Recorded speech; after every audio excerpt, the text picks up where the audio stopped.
दादा जेपी वासवानी जी चवंदा, अगर पंहिंजे मुख में वाक्य कढो था, कुछ भी चओ था, तो पंहिंजो पाण खां 3 सवाल पुछो। चओ जय श्री कृष्ण। कंहिंसां ॻाल्हायो था, कंहिंखे कुछ चओ था, समझाइश कयो था, कंहिंखे समझायो था, या कुछ भी अगर चर्चा कयो था, हिक हिक वाक्य कढो तो पंहिंजे मन खां 3 सवाल पुछो। पहिरों सवाल, छा मां जेको ॻाल्हायां तो उहो ज़रूरी आहे? उन जे बिना कम न थींदो? ज़रूरी आहे तॾहिं ॻाल्हायो। इहो पहिरों वचन ॾिसो, संतन जा अनमोल खजाना अथव भाई, जेकी उन्हनि जीवन भर कमाई कई आहे न, तो उहे थोड़े से शब्द में असांखे ॾाढो कुछ समझाए छॾींदा आहिनि। पहिरों सवाल पुछो पंहिंजे मन खां कि मां जेको ॻाल्हाइण वारो आहियां साम्हूं वारे खां, उहो ज़रूरी आहे त मां ॻाल्हायां, न त न ॻाल्हायां। चओ हरे राम। ॿियो वचन पंहिंजे मन खां पुछो कि मां जेको ॻाल्हाईंदुमि हिन महिल उहो सच आहे कि न आहे। ईअं त न मां कूड़ थो ॻाल्हायां, वो सच्चाई आहे कि ना, इहो ॿियो सवाल पुछो।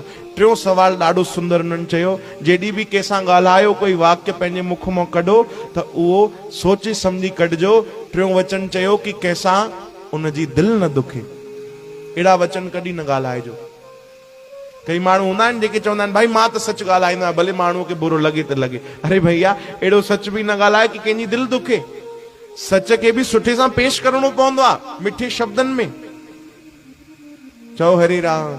मां त मुंह ते ॻाल्हाईंदो आहियां भाई, जेको सच हूंदो आहे मां त चई ॾींदो आहियां, भले वञी साम्हूं वारे खे बुरो लॻे। न, उनजी दिलि न दुखे, अहिड़ो सच बि न ॻाल्हाइजे भाई। चओ हरे राम। सच छो न ॻाल्हाइजे? माण्हू चवंदा आहिनि सच कड़वा होता है। न, तव्हांजी ॿोली कड़वी थी वेंदी आहे।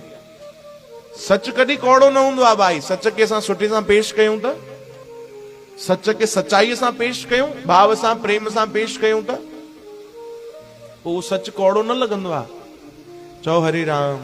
असांजा शब्द कौड़ा हूंदा आहिनि, कठोर हूंदा आहिनि। ई संतन समझायो कि जॾहिं बि ॻाल्हायो त 3 वचन, 3 वाक्य, 3 सवाल पंहिंजे मन खां पुछो। हाणे ॿुधायो कहिड़ा कहिड़ा चयासीं तव्हांखे? ॿुधायो। पहिरों, ज़रूरी आहे तॾहिं ॻाल्हायो। ॿियो, सच आहे त ॻाल्हायो। टियों, कंहिंजी दिलि न दुखे, अहिड़ा वचन ॻाल्हायो।